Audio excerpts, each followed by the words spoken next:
Okay, welcome to Entrepreneur Mind Hacks. We are starting a little bit late, but that's okay. Everything's cool. We're doing well. I'm here with Owen Hemsath. Say hello, Owen. Hey, what's up, everybody? Hey, Carrie, it's nice to be here. Yeah, good to have you here. Now, we are going to be going through some of Owen's contributions to my 2-book set, Entrepreneur Mind Hacks. And he did some that I personally consider some of the more mind hacky of the mind hacks. They're more about how you think and how you really process things, and I really appreciate that. But before we get started, we are going to ask Owen 5 rapid-fire questions where he can give either or answers to give us an idea of what he's like, what his personality is like. You game on? Yeah, that sounds great. I'm totally unprepared for this, so that'll be fun. It'll be totally authentic. Yeah, so has everyone been, so that's okay, the fun of it. good. Okay, coffee or tea? Coffee. Coffee, all right. Mercedes-Benz or pickup truck? You know what? A Mercedes would be so expensive to maintain, and, I'm not into Mercedes at all, so I guess we'll go pickup truck. Okay, pickup truck. All right. Chocolatey or fruity? Fruity, for sure. Lemon, lime flavor. I was going to post on Facebook the other day, I'd rather have a lime anything than a chocolate something. Wow, I would agree with you on that.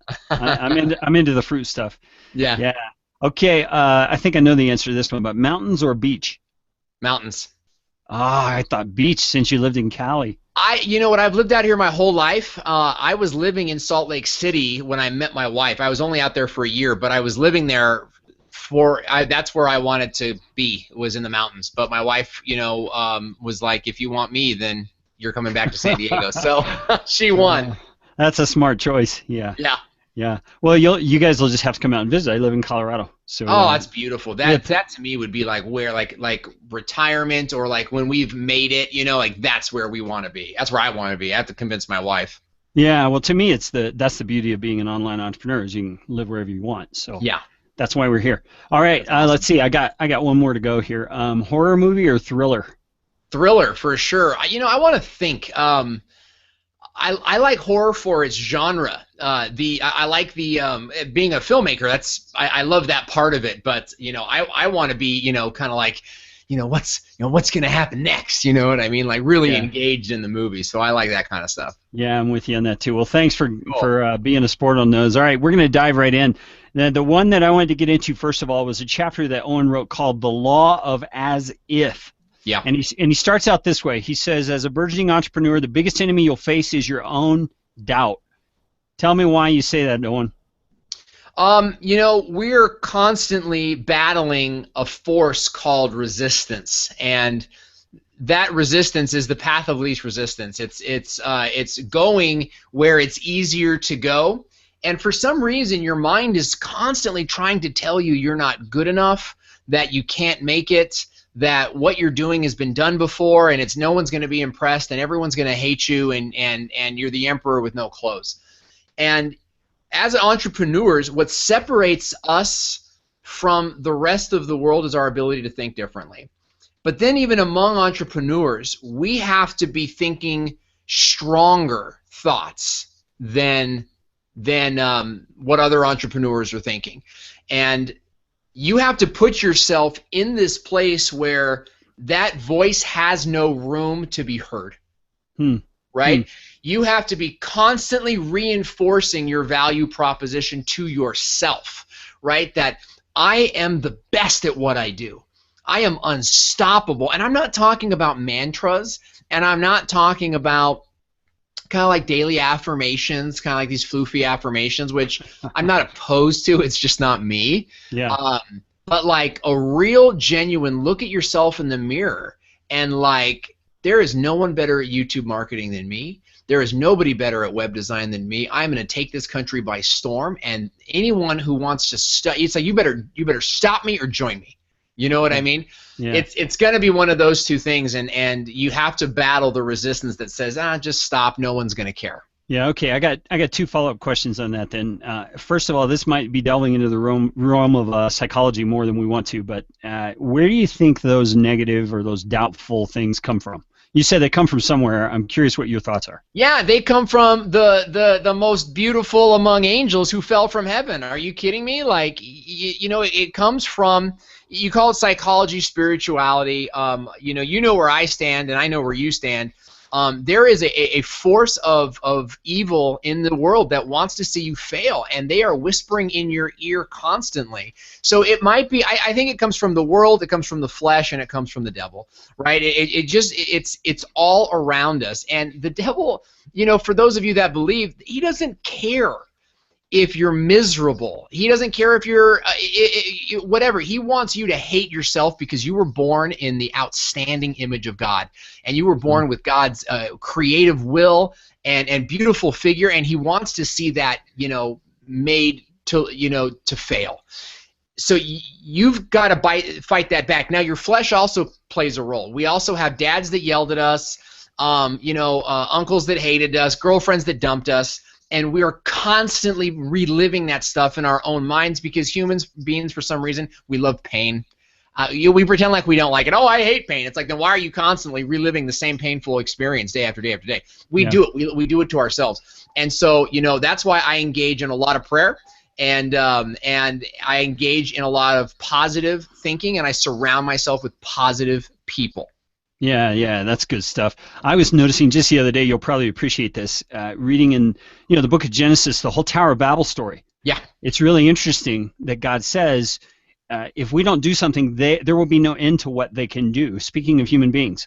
Yeah. So he's talking about our creativity and our potential, and what we can do when we collaborate and we communicate well. And so what did he do? He disrupted all of that as part of what he had in mind. So I just thought that was interesting. Now here's the other question. How is, I mean, like you were giving the example of nobody's better at YouTube marketing than you are. How is that not wishful thinking? Okay, I guess what I'm getting at is there has to be some reality underneath what you're and that's what makes it. Yes, and that's what makes it not an affirmation and not a mantra, right? Because you're not trying to convince yourself of these things. You're either the best baker in your local area or you're not. You know what I mean? And you know, what are you going to tell yourself? I'm just an okay baker, so I'm going to go out there and attack the day. Look, I may not be the world's most renowned, most successful YouTube marketer out there today, but I will be. And that's why I have to remind myself is that's who I am, right? Who I am is not who I am now necessarily, because I'm just a guy drinking coffee trying to wake up right at 5 in the morning. I'm like, you know, I'm an early riser, so I'm just like, this morning was particularly tough. Can you imagine, like, that's what you use to establish your day, is like, I'm just a guy trying to wake up from my coffee? No, I am what I'm shooting for. Otherwise, why shoot for it? Right? So there has to be some truth to it. You have to believe it. Sometimes you have to act as if you're there before you're actually there. Yeah. And I'll tell you, it's been phenomenally successful for me in every venture that I've, you know, been through. I've been an internet marketer for a while. Before that, I was an offline marketer. And now I'm a YouTuber, you know, and every time I was the best at what I did until I moved on to something else. Yeah. And one of the statements that you made, which I totally agree with, but I want you to unpack for us, you said it's even crazier that the more you doubt yourself, the more you will doubt yourself. Yeah. That's the law of momentum. Tell us why you believe that. Yeah. It's the law of momentum. You know, if you continue moving in a direction, you will continue moving in that direction until something of equal or greater force stops you. Right? It's the law of inertia. That's physics. And I believe so much in how science and how the world, the laws that apply to nature also apply to us as human beings. We're not, just because we can build buildings doesn't mean that we're not, you know. So when you're telling yourself like you're down in the dumps and like Charlie Browning yourself, you know, kind of head hanging down, and why would you think that tomorrow it's going to be any better, right? When you have all this energy moving in the direction of loserhood, right? Yeah. I'm just a loser. I'm kicking rocks and da-da-da-da-da. Those are the times, Carrie, where you have to, number one, recognize, okay, I'm being a pathetic wiener right now, and I need to snap myself out of it. You know what I mean? Yeah, totally. You know, and part of it for me is exercise. Get out there and exercise. Another part of it is maybe like some ice cream. Like, I like to treat myself when I'm feeling down in the dumps. And the other thing is like real act as if time. Okay, how did I get here? Why am I strong? I am powerful, right? I am more than a conqueror. And you have to get yourself out of that. And then when you start to feel yourself going back into that again, as I do, as I'm sure you do, right? Those days you wake up and you're like, what is all this for? My Facebook is only 700 friends. Everybody thinks I'm stupid. And you have to go, nope, nope. Yeah. I'm awesome. And that's all there is to it. And today's going to rock. And you just got to go with it. Yeah. Yeah. I think that you're exactly right. That momentum thing is huge. And there's really just what you're talking about is the power of habits. I mean, we get into mental habits and we get into emotional habits, just like we do physical habits. Yeah. And we're talking about breaking that chain of those negative habits. Yeah, and here's the thing: is your brain cannot distinguish between an illusion and reality, right? So that's why movies are so impactful, and those who have kind of studied a little bit of psychology kind of know this, right? So that's why we get so into movies, because your brain really doesn't know what's going on, right? It's that third part that Plato would talk about, right? Plato talked about the mind as being a driver in a black and a white horse, right? And you're kind of controlling which way to go. So you don't know, your mind doesn't know what's real. So when you're telling yourself that you suck and your life is awful, your brain doesn't know that that's you being depressed. And it reinforces that belief. And so you've got to hack your mind and convince your mind of what's real, and that's that you are the best YouTube marketing consultant that has ever existed in the face of America forever. You know? And you tell yourself that over and over and over again, and you cannot help but, think about how you act when your wife gives you a compliment, or when even better yet, we're both married, but like you'll notice that a girl from across the way was checking you out. You're like, huh, I still got it. Your body reacts the same way. I'm not saying you're flirting back. I'm saying they're flirting with you, but your mind reacts the same way when you compliment yourself. Yeah, yeah. Boy, that one might have a little bit of unreality underneath it, because I never had it to begin with in that way. But we'll just move on from there. Now something I want to unpack from that is, there has to be some reality underneath it. I mean, I could say I'm the greatest video production person for YouTube in the planet, but I've done very little on YouTube, especially in a professional manner. So talk to me about that. How do you balance? How do you do this as if thing based on reality of where you're at and where you're headed? Well, I think it starts with you ask your brain a question, your brain will give you an answer. Right. For those of us that know where our career paths, I know that there's probably some people that are going to listen to this or listening to this now that are like, well, I don't really know what I want to do yet. And that's okay. Ask your brain a question, your brain will answer. What do you really want to do, right? And I'm going to tie this in. If you're working a job and then you can't wait to get off of your job to do this other thing, chances are that other thing is more likely what you should end up doing.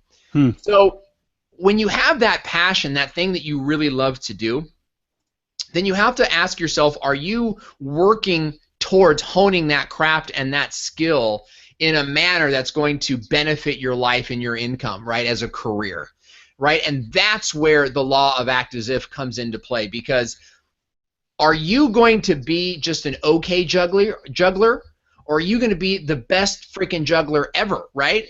Well, none of that even matters if you don't even care to juggle, right? Yeah. So very few times do we say, I'm going to be the best darn data entry person that ever existed, right? Because nobody ever went to school and said, I want to do data entry for the next 25 years. So that would be an improper use. It has to start with what you're passionate about and what you thrive in. Like it's something that you thrive for. From there, are you backing it up with skill set development? Yeah. So I think that you bring up a really good point, because it's not fair to just say I'm the best darn BMXer ever. You have to be actively working towards attaining a skill set in that area and then apply the law of act as if. It comes after you've made a decision at what your path is going to be. Yeah. I'm not sure who said it, but let's just say Jim Rohn said it. If we quote it to him, that's likely. So Jim Rohn said, a goal or a dream without action is just a dream. It's not a goal. Or a goal. I think what he said, a goal without action is a dream. I think that's what he said. Yeah. So you can dream all you want, but if you don't put action to it, so applying that to what you said. If I were to say I'm the world's best BMXer, but I'm not doing anything to learn BMX, I'm fooling myself.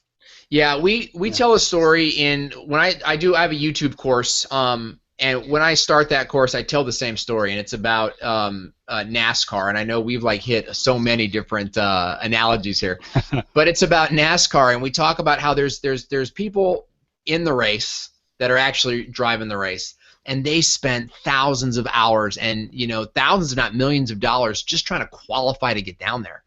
And then there's guys in the front row and in the kind of the dugout area, where right. they didn't qualify, but they still spent thousands of hours, right? And trying to get there. They just didn't make it. And then there's guys sitting on or working in a garage, working on their car that someday, next year or the year after, they're going to be able to qualify. And then there's the guy sitting on his couch drinking beer saying, I love NASCAR. Which guy are you? Mm-hmm. Are you actively working to get in the race, or are you just kind of watching everybody and thinking to yourself, wow, that's really cool, maybe someday? Yeah, good point. Great point. Now let's get as practical as we can here. All right, I know there's people that, you mentioned some of it, people who have grown up in very depressed situations. Mm-hmm. They really have grown up in a hard environment where they have kind of been programmed to think very negatively, to think pessimistically, maybe is a good way to say it. And they're hearing what we're saying, and they're just not exactly sure that this is even reality for them. Yeah. Where did they begin? In your experience, where do you begin to peel away and chip away those negative? I guess first of all, how to identify them, and secondly, how to chip them away and start moving yourself, getting your inertia going in a different direction. That's such a great question, and it's a question that I'm really passionate about. And some of your audience may not like the answer. Here's where I start with that. And these people that you're talking about, these are people that I know and love. They're people that I go to church with. They're people that are in my family. We bought a house last year, and these people were like, don't buy a house, this is gonna happen, and that's gonna happen, and they'll call themselves realists. They'll say, well, I'm just practical. And here's the first thing that I would say to that is that the person that doesn't strive to go farther and to reach out, I would say that you are exactly where they want you. Right? The powers that be, government, big business, corporations.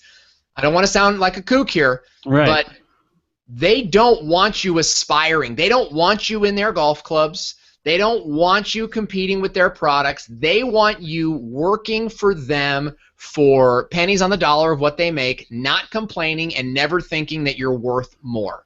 Okay? So if you're thinking that way, that's right where they want you. The second part of that is the squirrel. Okay? The squirrel never gathers just enough food to, till he's tired, right? Or the squirrel never gathers enough food until, the game's on. The tree never grows almost as tall as it could. A squirrel will gather food until it dies. Yeah. It will give its life to do this thing that it was programmed to do. A tree will grow to its absolute tallest potential. Human beings with the free will, we are the only creatures on this earth that willingly do not live up to our full potential. So my question is, were you made for this? Is your body, and I've dealt with this with a friend of mine who's handicapped. Disabled, how you want to think of it. He was told by the government he cannot work a job. And I told him this. I was like, you can't type on your computer, right? You can't optimize a few pages for SEO. You can't set up a web store and get into e-commerce. Like, yeah, maybe, because he's telling me, well, I'm not able to do this, I'm not able to do that. And I started to name all the things that he can do because your body is amazing, your mind. I have another friend, quadriplegic, has a very successful internet marketing business for chiropractors. So, were you made for this? Were you made to sit on your couch and be, negative all the time? I don't think so. And if you would agree with that statement, that you're not working towards your full potential, that there's something inside of you that wants out, then unleash the beast, my friend. And yes, in order to get there, you have to kind of go along some of this hokey, believe in yourself type stuff. You know, we all had to go through it. For me, it was the book, and I know I'm elongating this. It was the 21 Irrefutable Laws of Leadership by John C. Maxwell. John Maxwell, yeah. Right. So the first book I ever willingly read as an adult, and from then on, I never read another piece of fiction. I always read nonfiction from there. I wanted to grow. I'm an education junkie. And I felt weird. It's like, oh, I got to start believing like I'm special. I'm a Disney princess, you know. But what I noticed is I felt weird at first, you know, to kind of reinforce positively things to myself, but that I was happier. I was working out more. People were more attracted to me, the law of magnetism. And as that started to happen, it's like I wanted to be this person that I was kind of like pretending to be. I was like, I want to be that guy. So then I started like filling that in with, well, what does a guy like that do? A guy like that reads. A guy like that works out. A guy like that eats healthier. You know? A guy like that doesn't drink so much. You know? And my life started to change. And that was for me. I mean, that was 10 years ago. Maybe more, but that's when things for me went from I'm just going to be a really high-paid waiter to, you know what, I could probably be more. Yeah, and let me point out something about what you said there. Those things are based on truth. They're not just made-up fantasy stuff. They're based on truth of exactly what you said, how we're wired as human beings. Yeah. There's something in us that aspires to greatness. Yes. There's no other creature that does that. Yeah. So. Yeah, I love that response. Well, this dovetails real well into the other contribution you gave for the book. You just simply titled it Self-Talk Techniques. And it was, I mean, I saw the phrase self-talk, and it's one of those woo kind of phrases. Foofy words. Yeah, a foofy word. I wasn't quite sure what to think of it, but when I got into what you wrote, man, you've got some good stuff in here. Let me read a little bit from the beginning, and then I'll just let you take off. It says, the worst part about having a bad day is that you tend to play the bad day over and over in your head like the proverbial broken record. You think about what you could have said differently, what you could have done better, and you may even think about the repercussions of the situation and start to plan for if and when things get worse. You started with a bad day, but all the time and energy you've given to the negativity has created momentum that is only going to lead to ulcers and gray hair. That's why this mind hack could be the best thing you read this week. So tell us about this mind hack. Yeah, this one's really and it does dovetail. It's very hand in hand. Let me tell a story. So I had a client when I first started in this business. I was knocking on doors with my video camera, and I said, you know, hey, I'll do a video for your business for $20. And oftentimes that would, you know, get into bigger deals and website and Facebook and all this other kind of stuff. Well, you know, I ran into that client. You know, that client we all wish that we never had met, and she was a nightmare then, and she's now 3 years later a nightmare now. You know, I'll do a Facebook ad, and she'll, you did this to me 3 years ago, and da da da da da. And the details of this story are irrelevant, but we've all had clients like that. Yeah. Well, she sued me in court, right? Gave her and it took a couple years to kind of come into pass. I was furious. I was furious because I had served her well. I had served her honestly, and gave her so much more than even, because it was like, you know, hey, if you don't do this, I'll sue you. So I did it. You don't do this, and I'll sue you. And then I did it. And then finally, she sued me anyway. And it was a couple $100, not a big deal. Yeah. But here's what happened: is that I came home just ticked off, man. I was throwing things. I'm pretty together guy, right? And I have kids, so you act a certain way in front of your kids. But as soon as those kids went to bed, man, I was kicking things over, and I was just screaming, and I was just so mad at them. I was like, God, I've been so good, God, and and why this, why me? And my wife is like, you are going to ruin your entire month, if you keep digging this thing, reliving it. Because I'm doing this whole, like, what I should have done? I should have bobbed and weaved and kind of done this thing, and I noticed that by day 3, I was still angry. I was not focused on my work. I was hyperventilating, Yeah. getting mad. And I was reliving one situation that all I had to do was be like, huh. That would have been the appropriate response is, huh. what we do is we let a bad thing happen to us and we play the victim. And you've got to remember that you're not a victim, right? You are a conqueror. You're the best frickin' YouTube marketer that the planet has ever seen, you know? And that's where that other part of it comes in. Yeah. You just got to stop reliving the negativity. Now, on the same thing, the positivity, I say relive it a little bit, right? And remember the wins, but you got to give yourself like a 30-day time limit on that. Otherwise, you're like that guy from Napoleon Dynamite, and you're like, I could throw this football over them mountains, you know? If only I could go back to that day, that college, that high school game, you know? You got to watch out for that. Yeah. But celebrate your wins. When there's a win, man, go out and celebrate it and punctuate it so that in your mind you remember that moment. Now, the bad moments that come, you go, huh, and you go right to the good moments, and you relive those to beat it out. You can't ignore it, right? I still had to go to court, but let me tell you something. I was confident. I was cool. I won, by the way. I didn't end up having to pay her. And if I went in there angry, it would have resulted in a very different case. But I went in there like, you know, Your Honor, we did everything we could, and here's the evidence of that.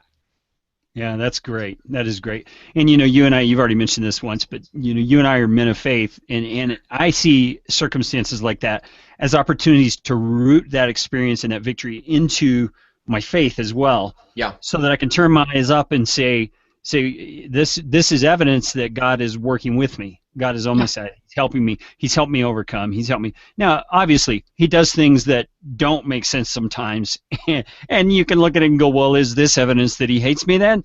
Yeah. You know, you got to be careful there. But you can see the goodness of God in the things that come. You really can. You have to. You have to see it. And you know, there's a friend of mine that's a chiropractor that broke his neck. You know, he broke his neck on a dirt bike riding accident. He's a strong believer, and I watched his faith get challenged through that. But I saw he's come out.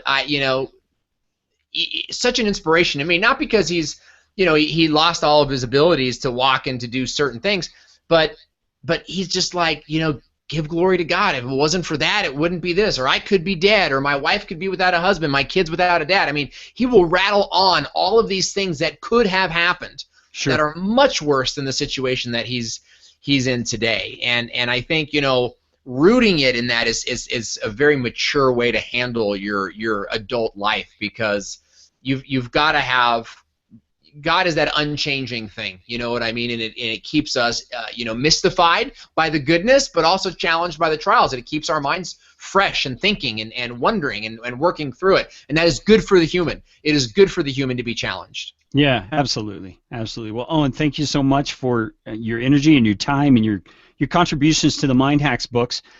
Tell us real quickly, what are the things you're working on right now that you want the whole world to know about? Yeah, I'm really excited about launching my 12-month Master YouTube course. That's going to be coming out in July. So we're wrapping up a 6-month YouTube course right now, and we've had 2 6-month courses, and we're going to combine it into one 12-month course that's going to be all about how to, you know, grow your subscribers to 25,000 in a year and master the art of YouTube. That's launching pretty soon. And you can learn more about me and our journey through that at thevideospot.net. I blog every Tuesday and Thursday, and it's a video blog that you can subscribe to. You can just go to my normal blog and check it out from there. You can subscribe from there. But I'm really excited about that. I'm really excited about just what life has in store. And, you know, we have a lot of exciting things are happening in internet marketing right now, and I'm excited to be not just participating in it, but actually to have a role of thought leadership in it. So it's going to be an exciting time. Yeah, that's good stuff. Now, a 12-month course, tell me the format. What happens within 1 month, say? Break it down. Yeah, so the first month of it is really developing your content, your strategy, your angle, right? So think of it, YouTube should be thought of like a television station, right? You can have multiple channels or multiple shows within your channel. So the first month or two is really all about your programming and then your competitive research. So like, what is your show about and what it's called are two different things, right? Because you need your show to be called something people are searching for, and that there's already interest in. The other part of that is like how to actually do the nuts and bolts, you know, uploading a picture that works, which types of images work best for your thumbnails, and creating a programming strategy that you can run for the next 6 months, right? So you're going to write almost all your content up front, and then throughout the course, we're actually going to be creating it and doing it. You know, there's nobody doing anything like this right now, and I'm glad to be pioneering that, because we're bringing top-level YouTube stuff, the stuff the big guys are getting from, you know, they're paying people $10,000 a month for this. We're chopping it up and we're making it available to local business owners, and that's really exciting. Yeah, that is exciting. Well, thanks again, Owen, for being a part of the book and part of this conversation. I am going to be replaying this into infinity. Thanks for having me. I hope I didn't come at you too much, you know, too hard. Nah, I love it. I love the energy. Good man. Well, it's great to be here, and I'm glad to know you, and I look forward to seeing you more. Yeah, same here.